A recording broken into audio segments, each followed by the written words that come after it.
Welcome to the Friends with Fantasy Benefits Baseball Podcast. I am Justin Mason, lead fantasy writer and analyst of friendswithfantasybenefits.com, joined as always on Monday nights by Dave McDonald. It has been so long since we talked on a podcast. I can't even get the name right. I know. It might be one of those nights, Justin. We're gonna have to kind of get back into the swing of things here. We'll figure it out along the way. Yeah, we'll try our best. I'm sure we'll figure it out one way or another. We are back. We're gonna talk about some drafts that we've done. Typically when you come back off of a long hiatus, and it has been a really long hiatus, probably the longest hiatus I think I've ever had at Friends with Fantasy Benefits. And I apologize for that, but I've just been so swamped, haven't been able to deliver the kind of podcast content I would normally like to because I'm so behind on everything else. But usually we'll be like, oh, let's run down all the players that have signed. You know what? Yeah. Dave's done that on his other podcast. I've done it on my other podcast. We're just jumping straight into drafting. That's what people are starting to do. That's what people are getting ready for. So we're going to discuss the BARF draft, which is the Bay Area Roto Fantasy League, and the GLARF draft, which is the Great Lakes Area Roto Fantasy League.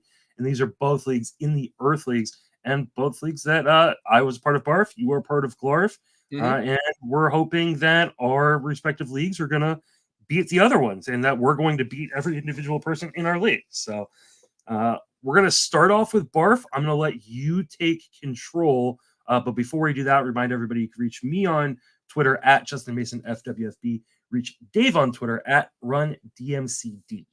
Add that D. There you go. Yes, sir. All right. I will bring up the BARF draft as long as I actually click the correct one. I did, and I'll turn it over to you to kind of, give me your general thoughts about what you thought. So before we get right into the draft, I do want to just say quickly, we had just an amazing time. Now you guys drafted a week later than us. We drafted last weekend. Did you draft yesterday? We drafted on Saturday. Yeah. 2 days ago. Okay. Yeah, and then we drafted the week before. And so GLARF decided we were all going to get a big house to stay in together. It actually used to be the Cleveland Hostel. So we stayed in Ohio City, which is just outside of downtown Cleveland. And it was it was amazing. We had 11 of us staying there. I think we had 2 remote drafters, then 2 people who were staying at other places. Marty brought his girlfriend, and I think Jenny might have stayed somewhere else one night. But yeah, Mark Gannon too, a new guy. He stayed on his own as well. But yeah, so we had a bunch of rooms, and we all stayed together, and it was just such a great bonding experience. My God, we had a blast together. I really do love this league, and I really feel like we're establishing something special, and I really hope that other Earth leagues are starting to get that kind of camaraderie where you're actually becoming real life friends. That community is such a big part of being a part of Earth. And oh my God, when we went to donate the check to the Arupe House, which is where one of my best friends, Jake Kalsker, used to volunteer there back in high school and college and after college. And just to hang out with the kids and talk about what they do and what we do, and we brought them pizza, and it was such a cool moment. And it's something that, as much as I want GLARF to win every year, I really kind of want that feeling for a lot of other leagues as well. So don't tell anybody I said that, but eventually you guys are allowed to win one. But we're still... It will be this year. Will it? I don't know. I've heard so much talk from you, and no results yet. So I don't know. We brought in some ringers in BARF. Talk to me about who you brought in and who you replaced and why you're better this year. So we had a couple people drop out. We lost a big time player in Toby G. Ooh, that is okay. You lost Toby. I don't know about this. He's your best player, in my opinion. He's definitely one of the best players. Replaced him with Jason Anthony. Okay, who's a fantastic player in his own right. And he put together a hell of a team, as we kind of expected him to. a very, very interesting team that I'm sure we'll get to talk a little bit about here in a little bit. Now, who else did you bring in? Eno Saris returned to the league. Okay. Eno was unable to do it last year because he was in Florida for spring training. We also brought back Dalton Del Don, who is a fantastic player in his own right, and he was unable to make it last year. So it was really good to have kind of two returning players and a third new player. And Jason, man, he came through in the clutch. We've hosted the BARF League at the Rec Room in San Francisco, which is a fantastic sports bar. Unfortunately, the only date that would work for us was the date they had rented it out. And Jason had a buddy who has a pub in San Francisco. It's not in the best area of San Francisco, but the pub itself is actually fantastic. And we had a private room in the back, which was perfect, with a big square table that we could all sit around. We fit every single person at the draft table. We unfortunately didn't have everybody live. We had a couple people who one couldn't come for health reasons, and then unfortunately Bubba had he had his kid that weekend and was unable to join us. And then we had another guy, Jake Crumpler, who I love. Jake's a great dude, but he misread the draft date and thought it was the next day. So, oh Jesus! So wait, so did Jake and Bubba still draft though? Just they both drafted remotely, yeah. Okay. So as well as Richard Sands drafted remotely. So now, was Jake too far away, or because he was on the wrong day he couldn't make it there? Yeah, because he got on the clock. He was early in the draft, and I was like, "Hey, where are you?" As the draft was starting, and he goes, "Oh my God, I thought it was tomorrow." I was like, like, "Can I draft from home?" I was like, "I don't think you have an option at this point." Yeah, just draft from home. So he auto drafted his first pick, but luckily it was early in the first round, so he still got a great player. And then he was fine the rest of the draft. So I was gonna say he could have drafted from the car, like he could have driven there. I don't know how far away he is. Yeah, no, it wasn't. I mean, he probably could have gotten there in an hour, but like then you're missing the first hour of a 3-hour draft, and that's fair. Kind of a problem. Yeah. So. All right, fair enough. Now, I saw Vlad Sedler in the pictures. Is he in BARF? Vlad Sedler was not in our picture. Oh, I'm sorry. Vlad's in SCARF, not BARF. Okay. Yeah. All right, my bad. Mm-hmm. No. So our league has a number of great players in the industry, including, like I said, Bubba's in there, Jake Crumpler's in there, Eno Saris, Dalton Del Don, Howard Bender. We've got Sammy Reed and Doug Thorburn. For those of you who followed content for a longer period of time, both Sammy and Doug don't do fantasy content anymore, but they're both. Doug finished second overall in TGFBI last year, and Sammy is the only person to win both BARF football and BARF baseball leaguds. Sammy's a good player. Yeah. And he's won both of those leagues. I think he's won the baseball twice and the football 3 times. So he's a pretty damn good DFS player in his own right, but also obviously a good season-long player. Yeah, I don't know if you're going to have the firepower without Toby, though, because a lot of these guys, even though you brought them back, you've had them in previous years and you guys couldn't win it either. So it'll be interesting.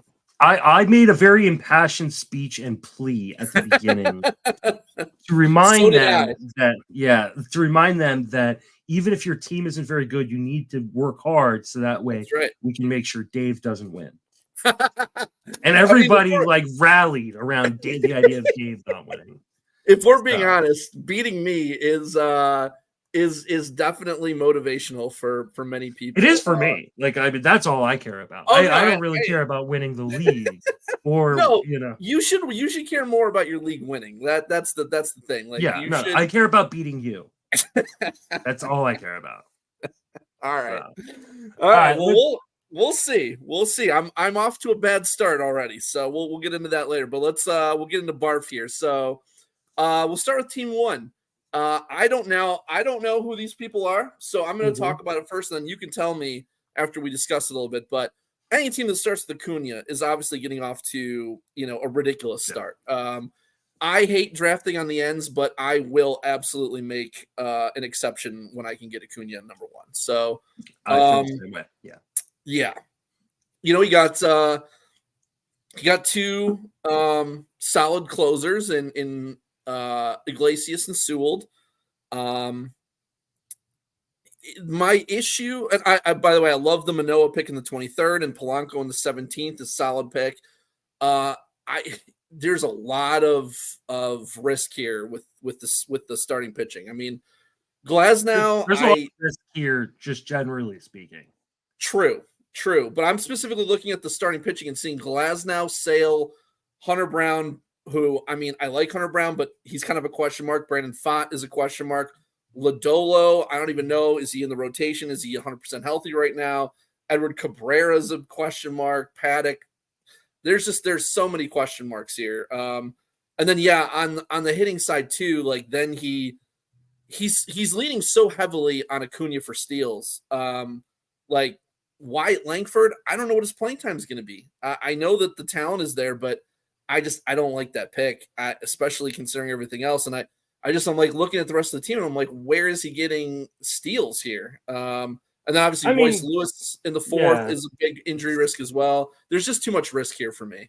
Yeah, for me, it's the compounded risk that I have a problem with. I don't necessarily have an issue with drafting a guy. I mean, I'm not going to draft Glasnow as high as other people will. I understand why people do though. I'm not going to often draft Royce Lewis as high as people are going to, but I understand why people did it. And he actually got in Royce Lewis at, pick 59. So like, or pick 60. So like, I don't actually have a problem with that price at all, but it's when you start compounding all those guys with the Chris Sales, with the Wyatt Langfords, with the Lodolos and the Pfaadts and the, like, that's when I start going, it seems much too risky for my days. Would you like to venture, because this is a person that I've named, would you like to venture a guess? You named the entire league, though. I didn't, though. I didn't name people who weren't in the industry. Okay. All right. So this is an industry member in our league, and our league is about 2/3 industry, I think. So would you like to venture a guess? I don't see 9 pitchers in a row, so I'm assuming it's not Del Don. You'd be wrong. This is it is Del Don. Yeah. Okay. All right. Because he made the Yellow Brick Road famous, so I was. He did, but obviously that's not necessarily a thing he's going to do. It's hard. It's hard. Yeah, hard to do when you start with Acuna. Right. True. Yeah. All right. So moving on to team number 2. Mm-hmm. I love the start. Witt, Harris, Altuve is. I mean, if I've got pick 2, that might be my ideal start. Honestly, I love that so much. You are getting all the steals you need, pretty much. You're still getting plenty of power, and you're getting a good average too. Harris and Altuve are great for average. Your counting stats should be great.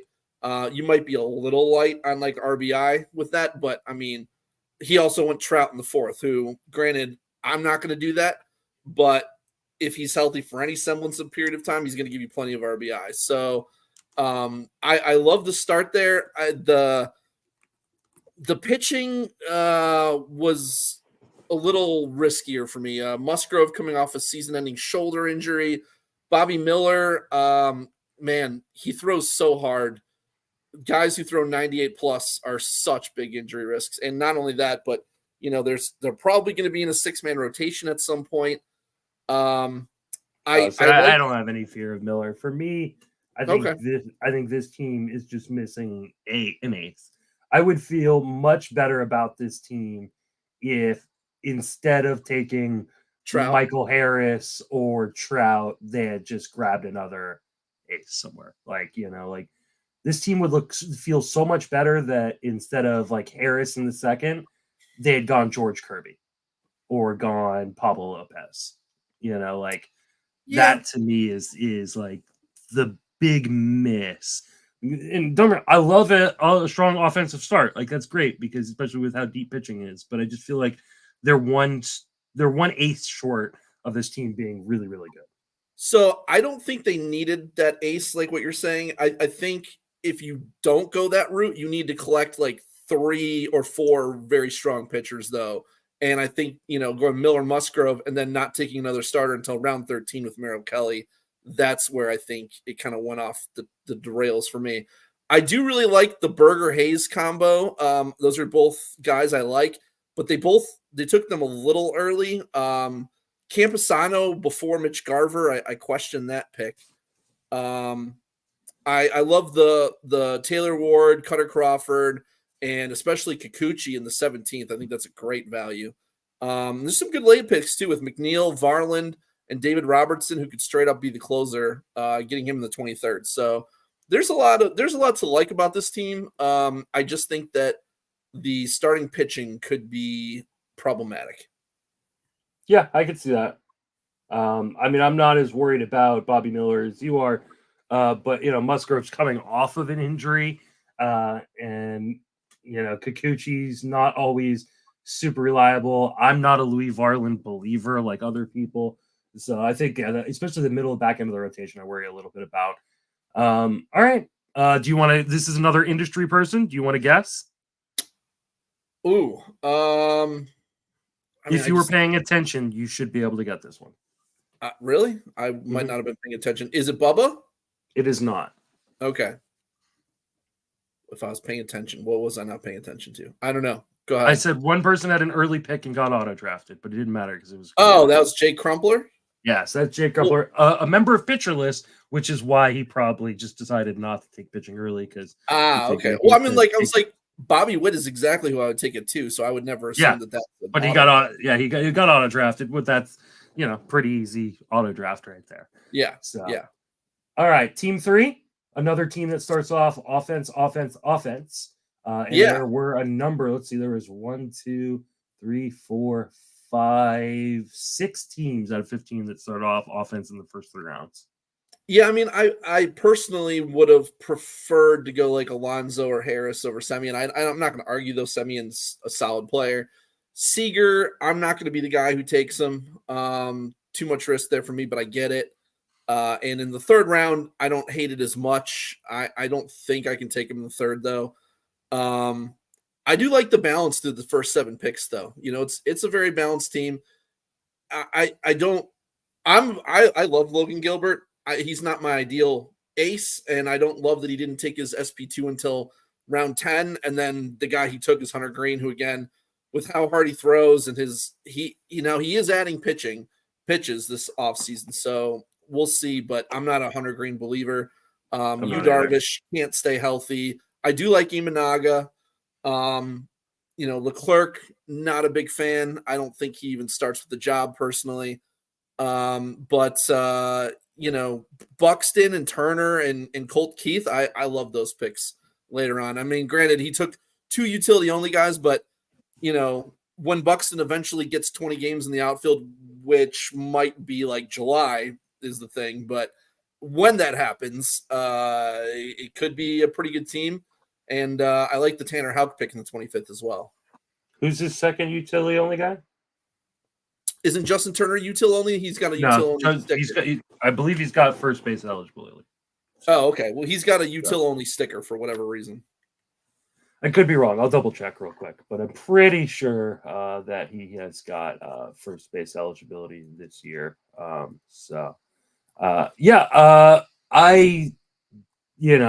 dislike this team. I'm not gonna lie. This is not industry members. So I won't out them.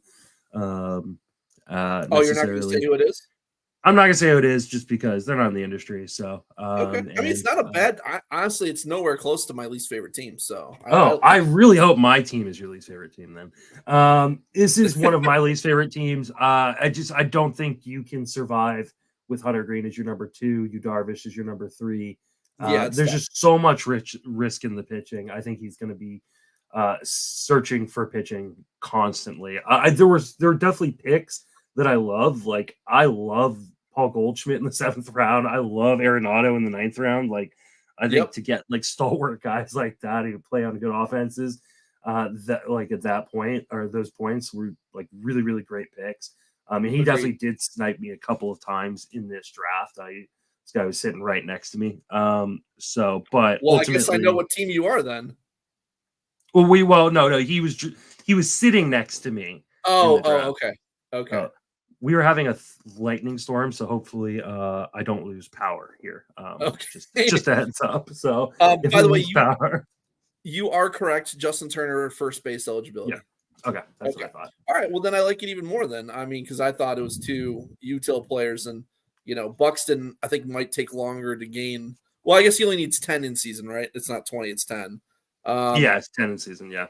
I still don't think you're going to get that within the first 2 weeks. I think it's going to be Oh no.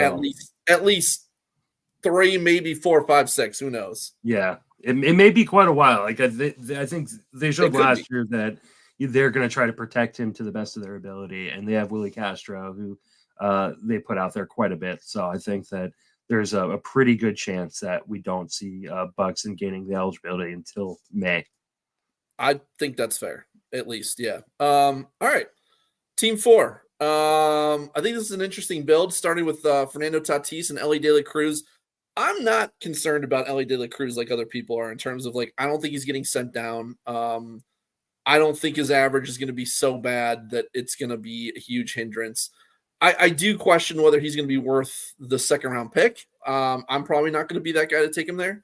But, I mean, with Tatis and De La Cruz, you should be getting a bunch of homers and a bunch of steals. Now, the issue is you look at the rest of this team, and there's no real average boosters here. Gleyber Torres, Christian Walker. I mean, Ketel Marte a little bit, but Christopher Morel, Nimmo maybe a little bit, but Ohapi, Keeper Ruiz a little bit, Verdugo maybe late, but the late guys usually don't help you too much with average overall. So I think average is going to be an issue here, but I like TA Tim Anderson.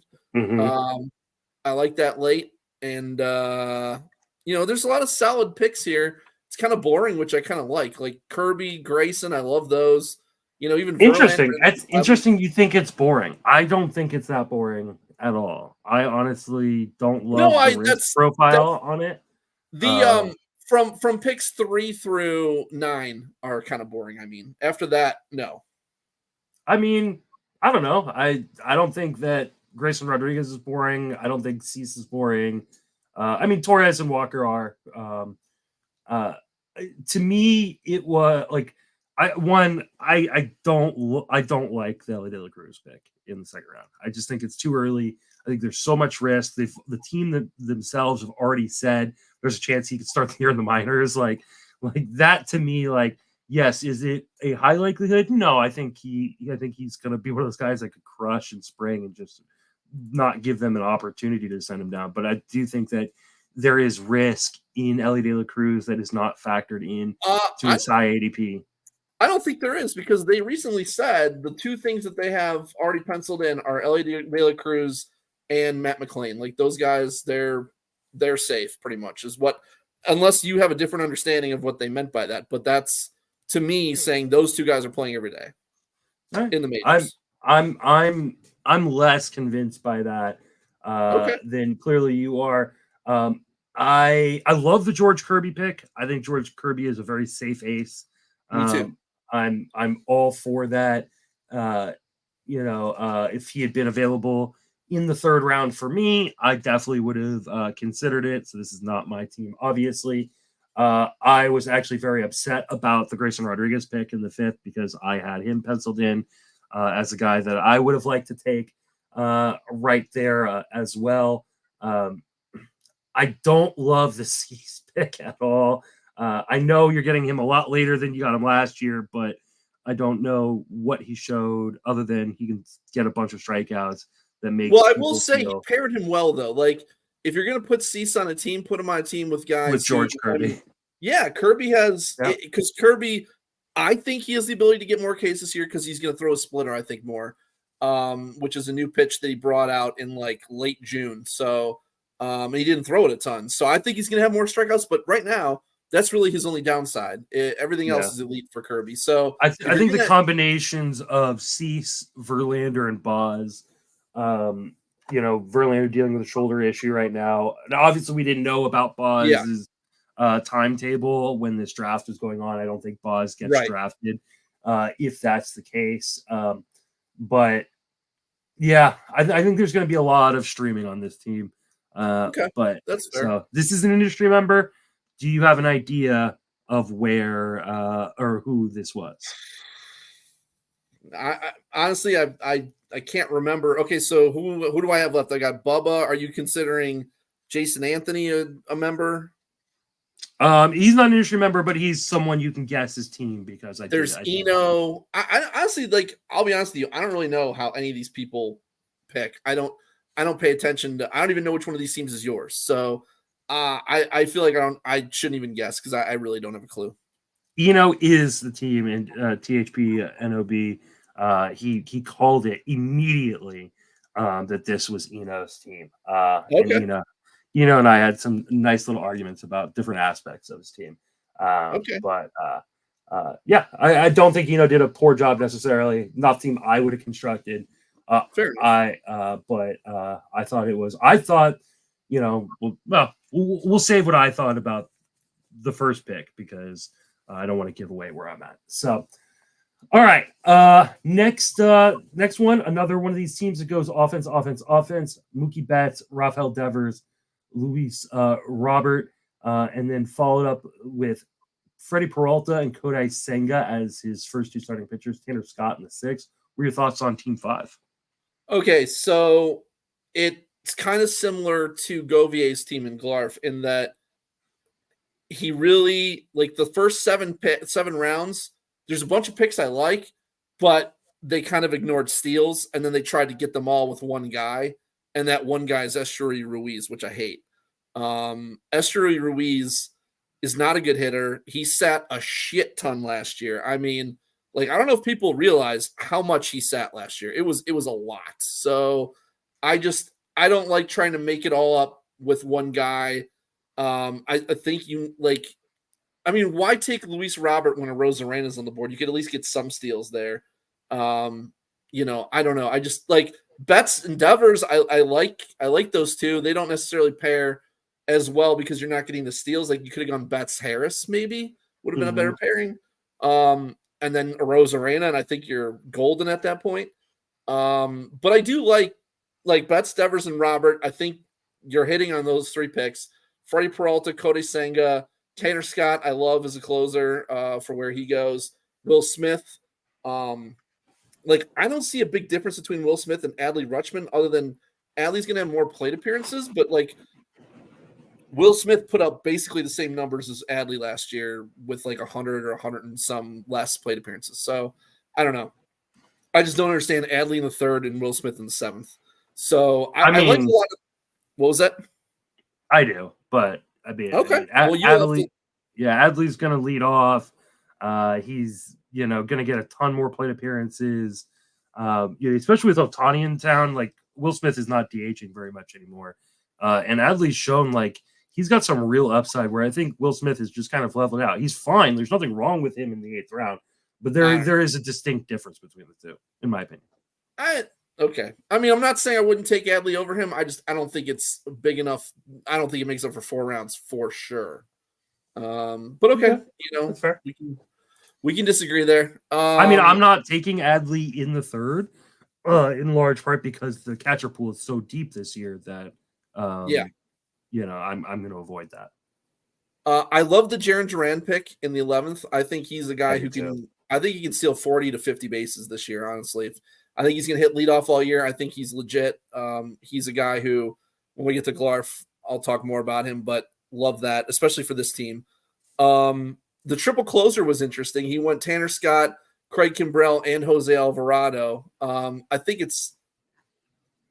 I don't think it's necessary. Like, I think you're kind of losing some value because the third closer, I mean, it is an overall contest, so you could be trying to give yourself a leg up, but I just think that you probably could have used those resources a little bit better and maybe just taken some spec shots later on. And then Bayo is a number 3. That's pretty risky. I like Bayo, but not as my number 3 starter. So I do like Kenta Maeda and Reese Olson after that, and even Lance Lynn can give you some innings, but I don't know what to expect from him. But I don't like the Bayo pick there as their third. That is the third. Yeah, especially with starting with not taking a starter in the first 3 rounds. I feel like you got to take your third starter a little bit. Instead of taking Kimbrel, I would have loved to see Jordan Montgomery, Bailey Ober, Michael King, someone like that as your number 3. Yeah, Ober I think would have been perfect fit there. Yeah, I agree. Not an industry member, so I won't out them. Next one is an industry member. They again start offense. Kyle Tucker, Francisco Lindor, Randy Rosarena, Greg Framber, Valdez, and Manny Machado, Joe Ryan, Andres Munoz, Adbert Alzolay. I actually really like this team. So what are your thoughts? This is my favorite team in BARF. I really hope it's not you. I will say there's a couple of like minor things. Like I don't think I would have taken Lindor over Devers or Harris. And I probably like Randy. I got in the 4th round. I think 3rd might be a little early with Vlad still on the board, and maybe even like a guy like Bichette to kind of give you that average boost. But I mean, honestly, I can't complain too much. Those 3, Tucker, Lindor, Rosarena, you're getting so many, counting stats everywhere, pretty much. So, it's so good. And then Machado, I love Machado in the 5th. Like if Machado's healthy, that's a steal in the 5th. I think. Oh yeah. My big concern until we get some information is, and I'm not really that concerned about Machado right now. Personally, I think he's a steal. So, definitely could be. I think he's a master of pairing guys. I mean, you have Framber, but then you paired him. So Framber doesn't get a lot of Ks and his whip isn't great, but then you paired him with a guy, Joe Ryan, who does get Ks and a great whip. Munoz and Alzolay are not my favorite closers there, but I think they're both fine. But yeah, like just Bassett and Gavin, like Bassett is such a rock solid player. And then Gavin's like that kind of high upside, but you should still be able to count on him kind of guy. And just, he just littered this team with just solid pick after solid pick after solid pick. Yeah. I love some of the later pick, Brian De La Cruz, MJ Melendez, Littell. I love that. I think might have a slight average issue, but overall, this is definitely my favorite team. I think this is a really good example of like why like a lot of people have said like outfield sucks. It's not deep this year, and I completely disagree. Like he was able to get like 5 outfielders after round 20 that I think all could play a pretty pivotal role in his team. And took some interesting pitching shots. Like I'm not a big fan of Littell or JP France or Joe Boyle or Silseth, but like when you get them rounds 22 on, like who cares? Like you're probably just gonna be rotating those pieces in and out. Love Jamison Tyon in the 21st. Different Canning in the 18th. I think is a nice little upside play. So I like this team a lot. All right, I do have a guess here, and it's okay. Is it an industry member? It is, yes. Is it Bubba? It is, yeah. So the funny thing is, I usually like Bubba's drafts, and one time we on High Stakes Heat we did like I don't remember, it must have been like the tag team or something that we were going over the draft, and I didn't even say anything bad about his team, but he got so bent out of shape over it, and I was just like, what is going on here? Like, dude, I actually really like how you draft in general. So it's really funny that my favorite team is Bubba's, and he thinks that like I hate his teams, and I don't know. He's very sensitive, and it's weird that he is about things when I actually like what he's doing. Yeah, I mean, I love this team. I really did. It's a good team. He sniped me quite a bit, and it was annoying, but he put together a very, very good team. Would have loved to see him in person. Bubba's a great dude, and I can't wait to see him in person at some point. So, all right, Team 7 again, another offense start. Corbin Carroll, Austin Riley, Vladimir Guerrero Jr., Tariq Skubal, then David Bednar in the 5th, Zach Eflin in the 6th, Bryson Stott, Sonny Gray. That kind of rounds out the top 8. What are your thoughts?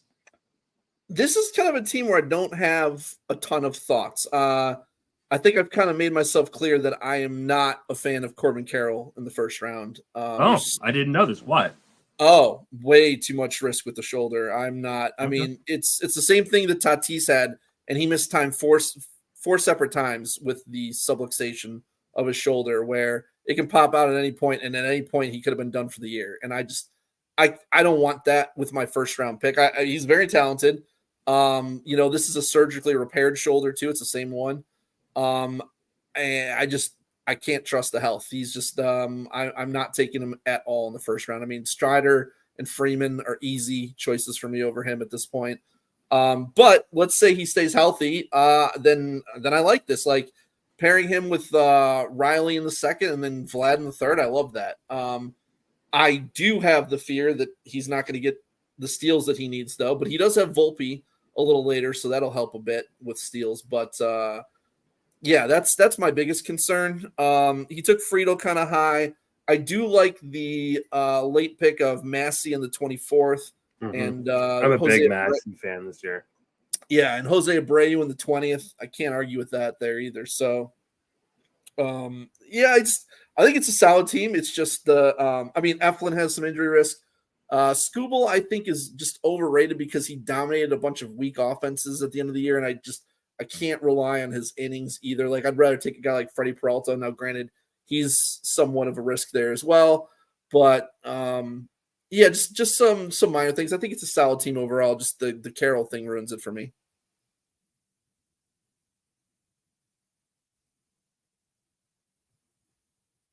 Hello? Uh-oh. I don't know if is it just me here? Or am I not here and you're still going?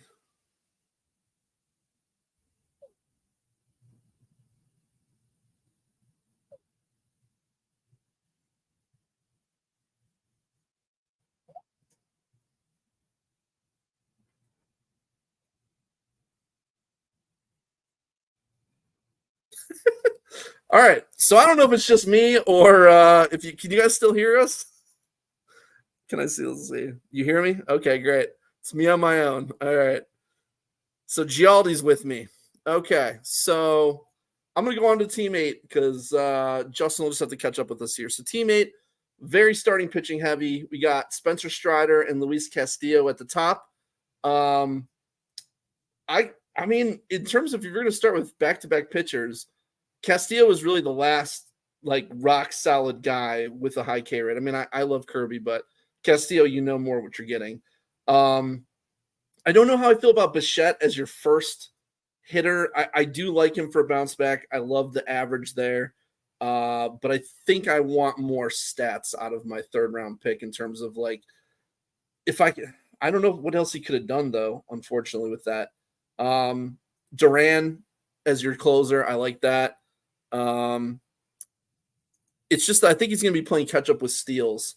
You know, you got McLean. You're going to get some from Bichette, some from McLean, a little bit from Reynolds, Noel V. Marte, but you just don't really have that big steals guy. You took a shot on Whit Merrifield late down in the 20th round, which that's a good fit for this team. But I still think this team is probably going to be short on steals. I really like the Brian Wu pick and Whit Merrifield, as I mentioned. Kalenic, if Kalenic plays every day, that's going to be a massive steal for where he's going, like round 14. The thing with Atlanta is all of their hitters play every day. Now, Kalenic seems like the kind of guy who could be just a platoon guy, but I mean, if he does get those everyday at-bats, you know, he's like a post-hype guy. This is the time to get him, especially when he's in Atlanta. So, yeah, low on steals. I think they should have swapped a round 2 starting pitcher for a bat because you still could have – so you could have taken in the second maybe a guy like Harris, Devers, Riley, Lindor. And then in the third, you still got a guy like Pablo Lopez on the board. So you take Lopez and Austin Riley instead of Luis Castillo and Bo Bichette. So I think maybe if you do that, I'm a bigger fan of Team 8. Team 9. This is an interesting one. So this is Freddie Freeman and Matt Olson back to back. And the thing is, like, you know, Freddie Freeman is absolutely the guy I would go with at 9. You know, you got everybody else off the board who I have a drop off after that, those top 8, but I have Carroll low. So you would say 9. So once Freeman's off the board, you got Soto, Judge, Trey, Otani, J. Ram, Cole. I kind of feel like there's a drop off at that point. So I would definitely start Freeman there. And then it comes back and Matt Olson's still on the board.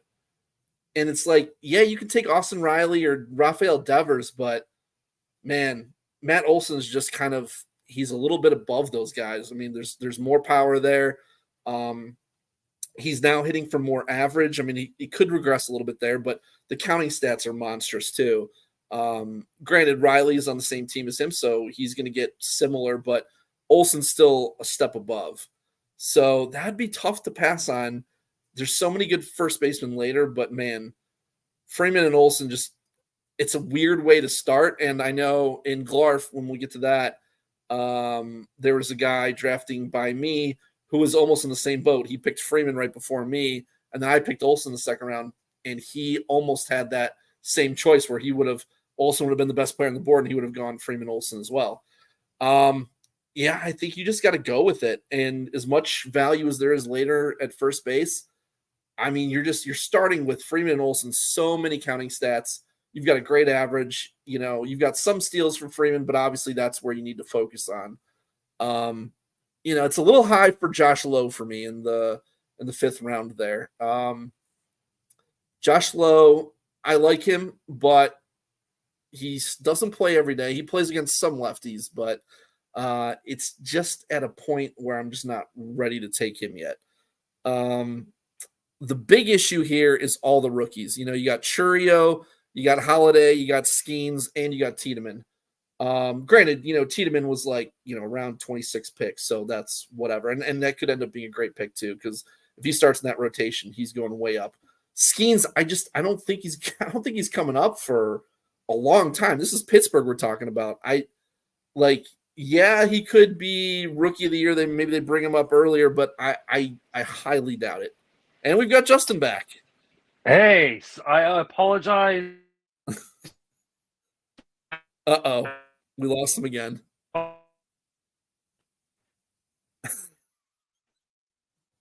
Oh, boy. We're live with Voltron. Oh, God. Justin, buddy, I'm sorry. Can't hear you. Shit. Oh, man. This is a shit show.